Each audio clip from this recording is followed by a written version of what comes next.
കടന്നു വരൂ. കല്ലൂർ അന്താരാഷ്ട്ര സ്റ്റേഡിയത്തിൽ കേരള ബ്ലാസ്റ്റേഴ്സ് മാനേജ്മെന്റ് ഒരുക്കിയിട്ടുള്ള വമ്പിച്ച ഓഫർ. ഇതുവരെ നമ്മൾ 3 പോയിന്റുകൾ എല്ലാവർക്കും നൽകുന്നുണ്ടായിരുന്നു.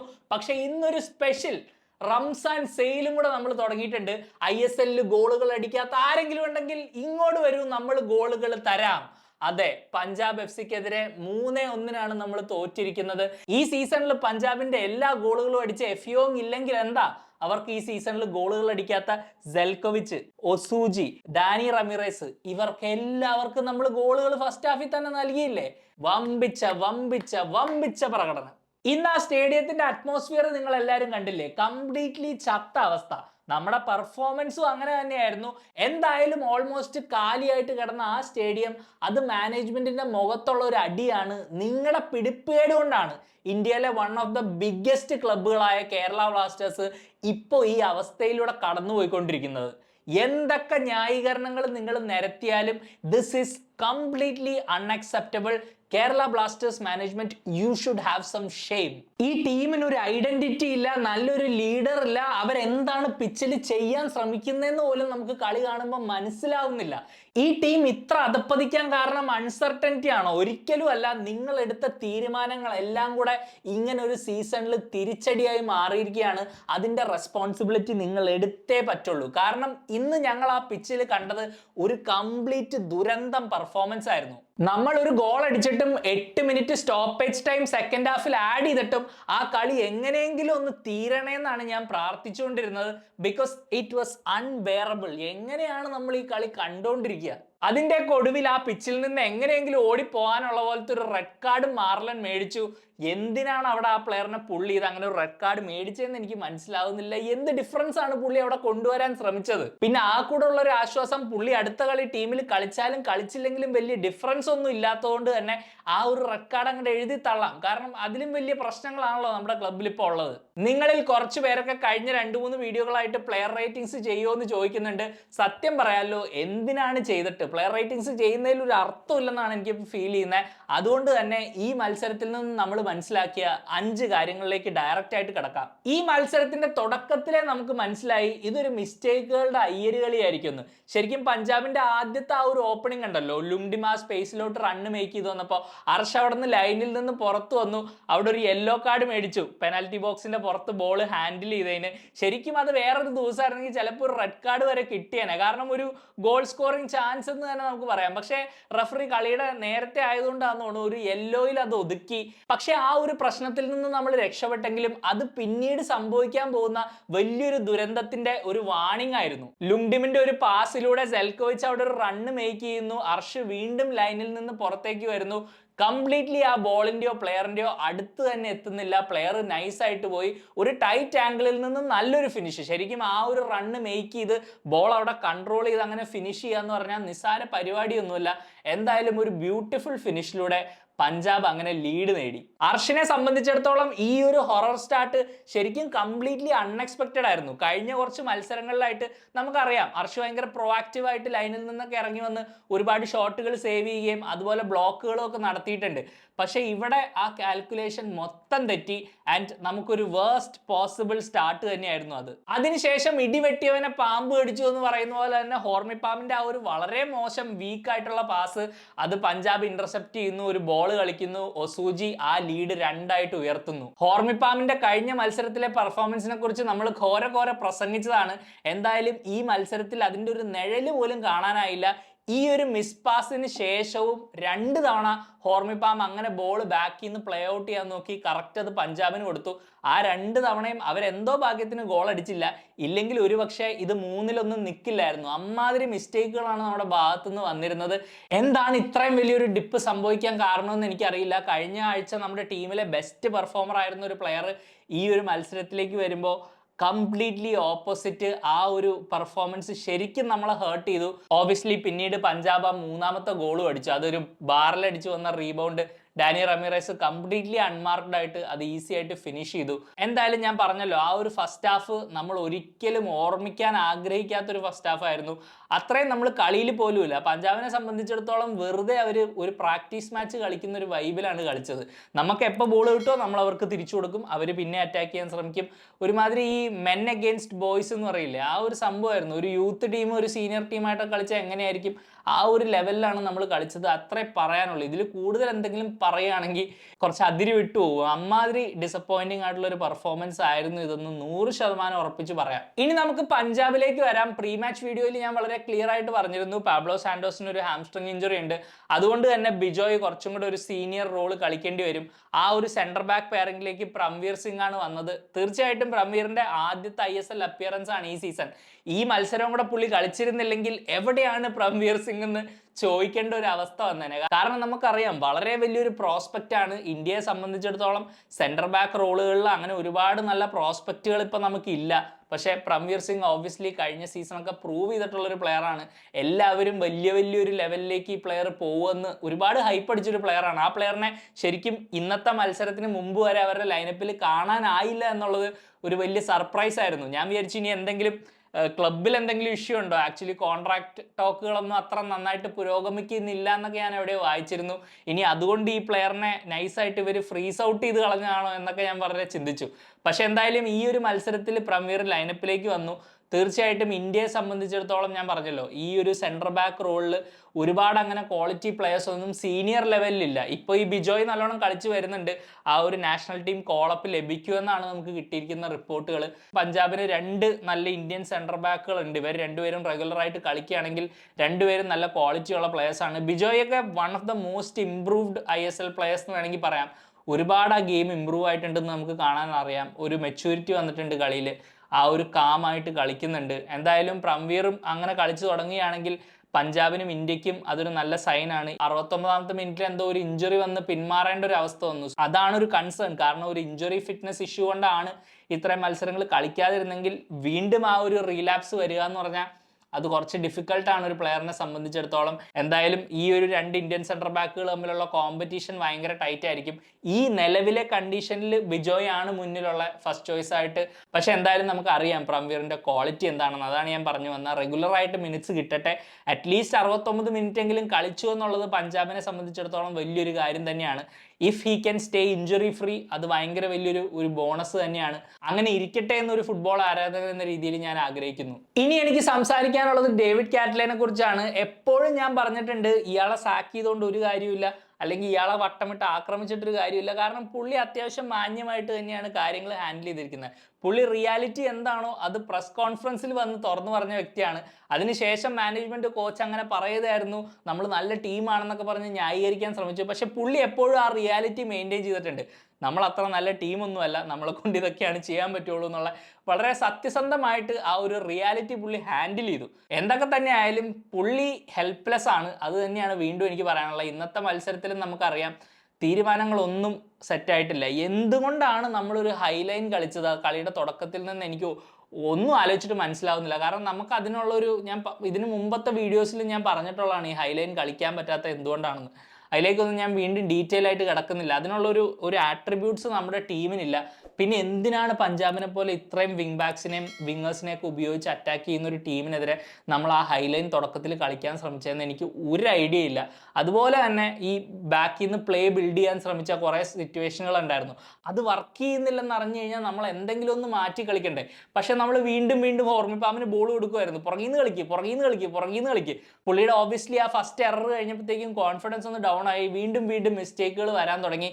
എന്തൊക്കെയോ ഭാഗ്യം കൊണ്ടാണ് നമ്മൾ ആ ഫസ്റ്റ് ഹാഫിൽ 3-ൽ കൂടുതൽ ഗോൾ മേടിക്കാണ്ടിരുന്നത്. അതുപോലെ തന്നെ ഫസ്റ്റ് ഹാഫിന്റെ ഡ്രിങ്ക്സ് ബ്രേക്കിൽ കാറ്റല കൊണ്ടുവന്ന ചേഞ്ച്, വിപിനെ അവിടെ വലിച്ചിട്ട് മാർലനെ കൊണ്ടുവന്നു. ശരിക്കും വിപിനെ അവിടെ സബ്സ്റ്റിറ്റ്യൂട്ട് ചെയ്യേണ്ട ഒരു ആവശ്യമില്ലെന്നാണ് എനിക്ക് ഫീൽ ചെയ്തത്. ബിക്കോസ് വിപിൻ ആക്ച്വലി ഈ കളിയിൽ കുറച്ച് ബെറ്റർ ആയിട്ടാണ് സ്റ്റാർട്ട് ചെയ്തത്. നിങ്ങൾ ശ്രദ്ധിച്ചിട്ടുണ്ടെങ്കിൽ നമ്മുടെ ടൈറ്റ് സ്പേസിലൊക്കെ നല്ലോണം ഡ്രിബിൾ ചെയ്യുന്നുണ്ടായിരുന്നു, ബോൾ നല്ലോണം റീറ്റെയിൻ ചെയ്യാൻ ശ്രമിക്കുന്നുണ്ടായിരുന്നു. പക്ഷെ എന്നിട്ട് അവിടെ മാർലനെ കൊണ്ടുവന്നു. എന്തിനാണ് ആ ഒരു തീരുമാനം എടുക്കുന്നതെന്ന് അറിയില്ല. ഇപ്പം അവിടെ കാറ്റിലെ ഹോർമിപ്പാമിനെയാണ് മാറ്റുന്നതെങ്കിൽ എനിക്കത് മനസ്സിലാവും. കാരണം ആ പ്ലെയർ ഒരു മിസ്റ്റേക്ക് വരുത്തി, പുള്ളിക്ക് അത്ര കോൺഫിഡൻസ് ഇല്ല, മേ ബി അതുകൊണ്ടായിരിക്കാം പിടിച്ച് മാറ്റുന്നതെന്ന്. പക്ഷെ വിപിനെ അവിടെ സബ്സ്റ്റിറ്റ്യൂട്ട് ചെയ്യേണ്ട ഒരു ആവശ്യമില്ലെന്നാണ് എനിക്ക് തോന്നുന്നത്. ഈ പുള്ളി അധികം കാര്യങ്ങൾ ചെയ്യാൻ നോക്കി അതിബുദ്ധി കാണിക്കുന്നതായിട്ടാണ് എനിക്ക് പലപ്പോഴും ഫീൽ ചെയ്യുന്നത്.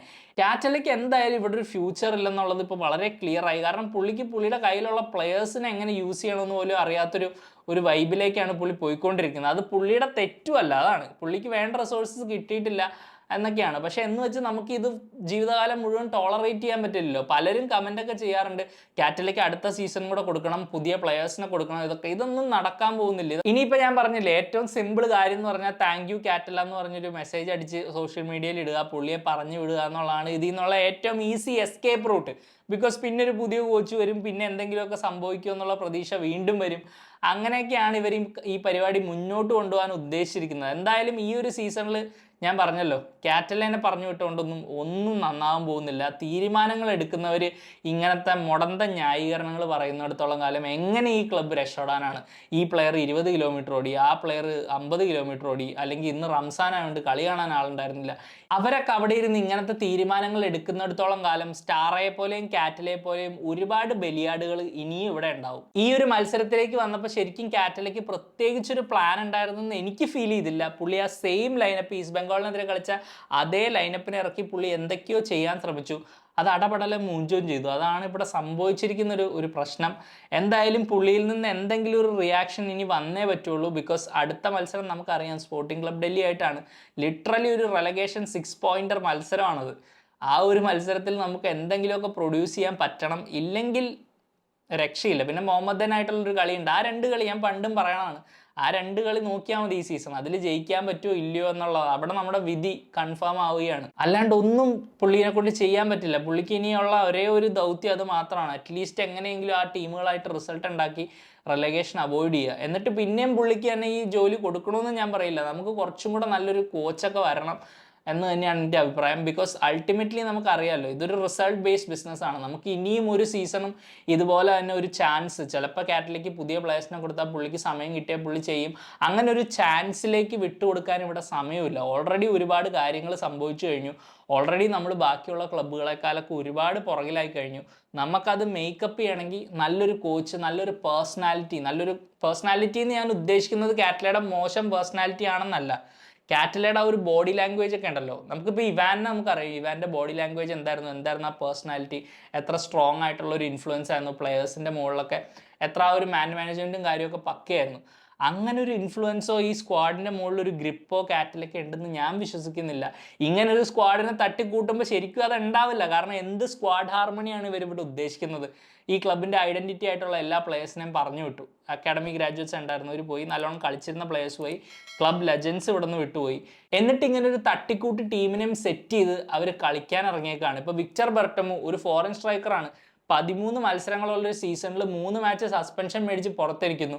മാർലൺ ഇന്നൊരു ആവശ്യമില്ലാണ്ട് റെഡ് കാർഡ് മേടിക്കുന്നു. ഇവരൊക്കെ ബിഗ് റോളാണ് നമ്മുടെ ടീമിൽ ഏറ്റെടുക്കേണ്ടിയിരിക്കുന്നത്. ഒരു ക്രിയേറ്റീവ് മിഡ്ഫീൽഡർ ആയിട്ടുള്ള ഫോറിൻ സൈനിങ്, ഒരു നമ്പർ 9 സ്ട്രൈക്കർ, ഒരു ഫസ്റ്റ് ചോയ്സ് സ്ട്രൈക്കറായിട്ട് വരേണ്ടിയിരുന്ന പ്ലെയർ, ഇവരൊക്കെ എന്ത് ഇമ്പാക്റ്റാണ് ഉണ്ടാക്കുന്നത്? ഇതിലും ഭേദം നമുക്കൊരു ഓൾ ഇന്ത്യൻ സ്ക്വാഡ് ഇറക്കി കളിച്ചൂടെ? ആ അക്കാഡമിയിൽ നിന്നൊക്കെ പിള്ളേരെ, അല്ലെങ്കിൽ RFDL കളിക്കുന്ന പിള്ളേരൊക്കെ വിളിച്ച് കളിപ്പിക്കുക, അവരൊക്കെ കളിക്കട്ടെ. അല്ലാണ്ട് ഇപ്പോൾ ഇവർ കളിച്ചുകൊണ്ട് നമുക്ക് എന്ത് ഗുണമാണ് ഉണ്ടാവുന്നത്? നിങ്ങളൊന്ന് ആലോചിച്ച് നോക്കി. അപ്പോൾ ഇതിൻ്റെ പൂർണ്ണ ഉത്തരവാദിത്തം ഇത് റിക്രൂട്ട്മെന്റ് നടത്തിയവരുടെ നെഞ്ചത്ത് തന്നെയാണ്, അതിലൊരു സംശയമില്ല. പഞ്ചാബിനെ സംബന്ധിച്ചിടത്തോളം ഈ കൊച്ചി ട്രിപ്പ് എന്തായാലും പെർഫെക്റ്റ് ആയിരുന്നു. അടുപ്പിച്ച് 3 മത്സരങ്ങളാണ് അവരിപ്പോൾ നമ്മുടെ സ്റ്റേഡിയത്തിൽ ജയിച്ചിട്ടുള്ളത്. ഈ ഒരു സെയിം റെക്കോർഡ് വേറെ 2 ടീമുകൾ മാത്രമേ ISLന്റെ ചരിത്രത്തിൽ പ്രൊഡ്യൂസ് ചെയ്തിട്ടുള്ളൂ. ഒന്ന് നമ്മുടെ പഴയ റൈവൽസായ ATK, അത്ലറ്റിക്കോ ഡി കൊൽക്കട്ട. 2 അവർ തന്നെ വേഷം മാറി വന്ന മോഹൻ ബഗാൻ, ഇപ്പോൾ പഞ്ചാബ്. ഇങ്ങനെ ഈ 3 ടീമുകളാണ് അടുപ്പിച്ച് 3 മത്സരങ്ങൾ കൊച്ചിയിൽ ജയിക്കുന്ന ISL. ആൻഡ് ആ ഒരു റെക്കോർഡ് അവർ സ്വന്തമാക്കി 3 പോയിന്റ്സ് ആയിട്ട് അവർ പോയി. ഇതൊരു പക്ഷേ അവരുടെ സീസണിന് പുതിയൊരു ഉണർവ് നൽകിയേക്കാം. പക്ഷെ എന്നിരുന്നാലും പഞ്ചാബിലേക്ക് നോക്കുമ്പോൾ അവരുടെ ഏറ്റവും വലിയ വീക്ക്നെസ് അവരുടെ ഗോൾ കീപ്പർ ആണെന്നാണ് എനിക്ക് തോന്നുന്നത്. എന്താണ് അർഷ്ദീപ് സിംഗിന് സംഭവിച്ചതെന്ന് ആർക്കെങ്കിലും അറിയുമെങ്കിൽ ഒന്ന് പറ. ബിക്കോസ് ഈ സീസണിൽ അർഷിന്റെ പെർഫോമൻസുകൾ നമ്മൾ നോക്കിക്കഴിഞ്ഞാൽ ആദ്യത്തെ മത്സരത്തിലും ജംഷഡ്പൂരിനെതിരെ ആ ഒരു തോൽവിയിൽ അർഷിൻ്റെ ഒരു ഭയങ്കര മോശം മിസ്റ്റേക്കിൽ നിന്നാണ് ആ വിൻസി ബാരറ്റോ ഗോൾ അടിക്കുന്നത്. ഇന്നും കളി ഫിനിഷ് ആയിരുന്നെങ്കിലും ആ ഒരു ഫാലുവിൻ്റെ ഗോളിന് മുമ്പായിട്ട് ആ ഒരു ബോൾ ഡീൽ ചെയ്യാൻ അർഷ് കഷ്ടപ്പെട്ടു. അങ്ങനെയാണ് നമുക്ക് അവിടെ ഗോൾ വരുന്നത്.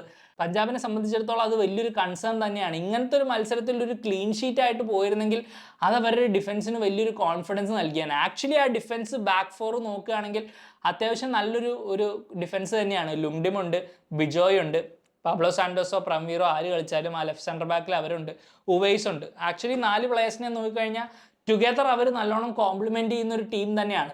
പക്ഷെ പിന്നിൽ അർഷിൻ്റെ ഭാഗത്തുനിന്ന് വരുന്ന ഇങ്ങനത്തെ കുറച്ച് മിസ്റ്റേക്കുകൾ കാരണം അവർക്ക് പോയിന്റുകൾ നഷ്ടപ്പെടാനുള്ള ചാൻസ് ഇനിയും ഉണ്ട്. ഇനി അങ്ങോട്ടുള്ള മത്സരങ്ങളിൽ ഒരുപാട് ടഫായിട്ടുള്ള ഓപ്പോണൻസിനെയൊക്കെ അവർ നേരിടുന്നുണ്ട്. ആ മാച്ചുകളിൽ അർഷിൻ്റെ ലെവല് കുറച്ചും കൂടെ ഒന്ന് ഇമ്പ്രൂവ് ആയില്ലെങ്കിൽ തീർച്ചയായിട്ടും പഞ്ചാബിന് അതൊരു വലിയ ചാലഞ്ചാണ്. കാരണം നമുക്കറിയാം ഗോൾ കീപ്പറിൻ്റെ ഒരു മിസ്റ്റേക്ക് മതി അതൊരു ഗോളിൽ അവസാനിക്കാൻ. വേറെ പല പൊസിഷനിലുള്ള പ്ലെയേഴ്സിനും മേ ബി ഒരു മിസ്റ്റേക്ക് വരുത്തിയാലും അവിടെ നിന്ന് രക്ഷപ്പെടാനുള്ള എന്തെങ്കിലുമൊക്കെ ഒരു ചാൻസ്, ഒരു 1% അല്ലെങ്കിൽ ഒരു 10% ചാൻസ് എങ്കിലും ഉണ്ട്. പക്ഷെ ഒരു ഗോൾ കീപ്പറിൻ്റെ കാര്യത്തിൽ അങ്ങനെയല്ല. ഒരു മിസ്റ്റേക്ക് വന്നാൽ ഓൾമോസ്റ്റ് ഡെഫിനറ്റ്ലി അതൊരു ഗോളായി മാറുമെന്നുള്ളതാണ്. ലാസ്റ്റ് ലൈൻ ഓഫ് ഡിഫൻസ് ആണ്. അതുകൊണ്ട് തന്നെ ഇന്ന് പഞ്ചാബിൻ്റെ കോച്ചായ പാനോസ് അത് എന്തായാലും നോട്ടീസ് ചെയ്തിട്ടുണ്ടാവും. കാരണം ഒരു പ്രാവശ്യം ഒരു മിസ്റ്റേക്ക് വരുമ്പോൾ അതൊരു മിസ്റ്റേക്കാണ്. പക്ഷെ ആ ഒരു സെയിം സംഭവം വീണ്ടും വീണ്ടും റിപ്പീറ്റ് ചെയ്യുകയാണെങ്കിൽ അതൊരു പാറ്റേണായി മാറാം. നമുക്ക് കഴിഞ്ഞ കൊല്ലം സോംകുമാറിനൊക്കെ എന്താണ് ഇവിടെ സംഭവിച്ചതെന്ന് നമുക്ക് വളരെ ക്ലിയർ ആയിട്ടുള്ള ഓർമ്മയുണ്ടല്ലേ. അതുപോലത്തെ ഒരു സിറ്റുവേഷനിലേക്കൊക്കെ പോവുകയാണെങ്കിൽ ഒരുപക്ഷെ പഞ്ചാബ് എത്ര നല്ല ഫുട്ബോൾ അറ്റാക്കിംഗ് ആയിട്ട് കളിച്ചാലും ഇങ്ങനത്തെ മിസ്റ്റേക്കുകൾ അവരെ പിന്നോട്ട് വലിക്കാനുള്ള സാധ്യതയുണ്ട്. ഇനി നമ്പർ 1 പോയിന്റ്, അത് കേരള ബ്ലാസ്റ്റേഴ്സിൽ ഇപ്പോൾ ഒരു ലീഡർ ഇല്ല എന്നുള്ളതാണ്. ആ പിച്ചിൽ എല്ലാ പ്ലേയേഴ്സിനെയും കൂട്ടി യോജിപ്പിക്കുന്ന ഒരു ഗ്ലൂ എന്നൊക്കെ പറയില്ലേ, അങ്ങനത്തെ ഒരു പ്ലെയർ നമ്മുടെ ടീമിലില്ല. ലൂണ അത് വളരെ ഭംഗിയായിട്ട് ചെയ്തിരുന്നു. പക്ഷേ ഇപ്പോൾ നമ്മുടെ ക്യാപ്റ്റനായിട്ട് ഈ മത്സരത്തിൽ കളിച്ച ദാനിഷ് ഫറൂഖ്, നിങ്ങൾ തന്നെ ഒന്ന് ആലോചിച്ച് നോക്കിയേ, എങ്ങനെയാണ് ദാനിഷ് ഫറൂഖിന് ആ ഒരു ക്യാപ്റ്റൻ്റെ ആംബാൻഡ് നമ്മൾ കൊടുത്തതെന്ന് എനിക്ക് മനസ്സിലാവുന്നില്ല. ഇത് ആ പ്ലെയറിനെതിരെയുള്ള ഒരു പേഴ്സണൽ അറ്റാക്ക് ഒന്നുമല്ല, ഇത് നമ്മുടെ തീരുമാനം എടുക്കുന്ന ആൾക്കാർക്കെതിരെയുള്ള ചോദ്യമാണ്. എങ്ങനെയാണ് ഈ പ്ലെയറിന് നിങ്ങൾക്ക് ആ ഒരു ആംബാൻഡ് കൊടുക്കാനുള്ളൊരു മനസ്സ് തോന്നിയത്? ആൻഡ് അത് അയാളുടെ തെറ്റൊന്നുമല്ല. ചില പ്ലെയേഴ്സിന് ചില ക്യാരക്ടറിസ്റ്റിക്സ് ഉണ്ടാവും, ചിലർക്ക് ചില ആട്രിബ്യൂട്ട്സ് ഉണ്ടാവും, ചിലരൊരു ലെവൽ കഴിഞ്ഞാൽ ഡെവലപ്പ് ആവില്ല. അതൊക്കെ നോർമലാണ്, അത് എല്ലാ കാര്യത്തിലും നോർമലാണ്. പക്ഷെ നിങ്ങൾ തീരുമാനം എടുക്കുന്നവർ ഈ കാര്യങ്ങളൊക്കെ നോട്ടീസ് ചെയ്യണ്ടേ? എന്ത് ലീഡർഷിപ്പ് ക്വാളിറ്റി ഉണ്ടായിട്ടാണ് നമ്മൾ ആ തീരുമാനം എടുത്തത്? ഇന്ന് തന്നെ ഞാൻ 2 ഇൻസ്റ്റൻസിൽ 2 കാര്യങ്ങൾ പറയാം. കളിയുടെ തുടക്കത്തിൽ ടോസിൻ്റെ സമയത്ത് നിങ്ങൾ ശ്രദ്ധിച്ചിട്ടുണ്ടെങ്കിൽ ഡാനി റമീറസ് മറ്റേ പഞ്ചാബിൻ്റെ ആ ഒരു സംഭവം ഉണ്ടല്ലോ, ഒരു ഫ്ലാഗ് പോലത്തെ സാധനം, അത് എക്സ്ചേഞ്ച് ഉണ്ടല്ലോ, അതിനു മുമ്പ് അത് എപ്പോൾ മേടിക്കണമെന്ന് തന്നെ ദാനിഷിന് അറിയില്ല. ടോസ് കഴിഞ്ഞിട്ടാണ് സംഭവം. അത് മേടിക്കാൻ ചെന്നത്തേക്കും ഡാനി റമീറസ് പറയുന്നുണ്ട് അതല്ല ടോസ് കഴിഞ്ഞിട്ട് തരാം എന്നിട്ടാണെന്നുള്ള. പുള്ളിക്ക് അതിനെക്കുറിച്ച് പോലും ഐഡിയ ഇല്ല. അത് മാത്രമല്ല, സബ്സ്റ്റിറ്റ്യൂട്ട് ചെയ്യപ്പെട്ടപ്പോഴത്തേക്കും ദാനിഷ് ഓടി അങ്ങോട്ട് പോവുകയാണ്. ക്യാപ്റ്റൻ്റെ ആംബാൻഡൊക്കെ ഇട്ടുകൊണ്ട് പുള്ളി ഓടി അങ്ങ് പോവുക. നിഹാൽ അവിടെ നിൽക്കുകയാണേ, അപ്പോൾ ആംബാൻഡ് തരുന്നില്ല, എനിക്ക് തരുന്നില്ല, എന്താണ് ഇവിടെ? പുള്ളിക്ക് ഒരു കൺഫ്യൂഷൻ, എന്ത് ചെയ്യണം. അവസാനം നിഹാൽ അങ്ങോട്ട് കയറിപ്പോയി, പിന്നെ ആരോ ആംബാൻഡ് സന്ദീപിൽ എത്തിച്ചു എന്ന് തോന്നുന്നു. എന്തായാലും ഇങ്ങനത്തെ ചെറിയ ചെറിയ കാര്യങ്ങളുണ്ടല്ലോ, ഇതൊക്കെ ഇപ്പോൾ കഴിഞ്ഞ കളി നമ്മൾ ജേഴ്സിയുടെ കാര്യം പറഞ്ഞു, അച്ഛലിൻ്റെ പേരടിച്ചിരിക്കുന്നത്, ഇന്നത് മറ്റേ ഒട്ടിച്ച് കറക്റ്റ് ആക്കിയിട്ടുണ്ട്.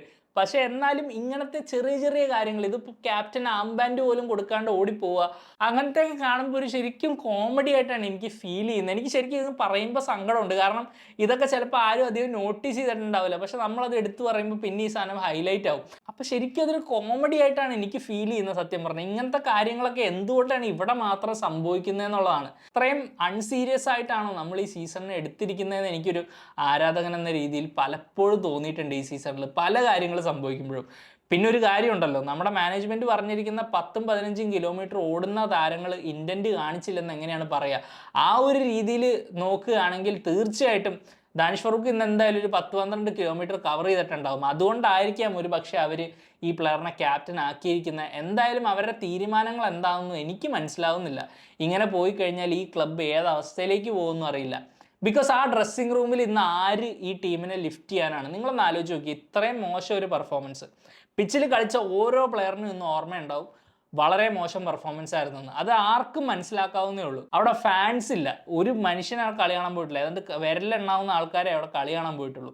ഇങ്ങനൊരു പെർഫോമൻസ് ഇത്രയും പ്രതിസന്ധിക്ക് ശേഷം ഇന്ന് ആ ഡ്രസ്സിങ് റൂമിലേക്ക് നമ്മുടെ പ്ലെയേഴ്സ് തിരിച്ചു ചെല്ലുമ്പോൾ ഒരു ലീഡർഷിപ്പ് റോളിൽ ആരാണ് അവരെ ലിഫ്റ്റ് ചെയ്യാൻ പോകുന്നത്? നിങ്ങളൊന്ന് ആലോചിച്ച് നോക്കി, ആ ടീമിൽ ആരാ ഉള്ളത്? ഏത് ക്യാരക്ടറാണ് ഉള്ളത്? യൂഷ്വലി ഫോറിൻ പ്ലെയേഴ്സിനെങ്കിലും അത് പറ്റേണ്ടതാണ് ഒരു ടീമിൽ. പക്ഷെ നമ്മൾ ഇന്ന് റിക്രൂട്ട് ചെയ്തിരിക്കുന്ന ആൾക്കാരെ നിങ്ങൾ കണ്ടില്ലേ?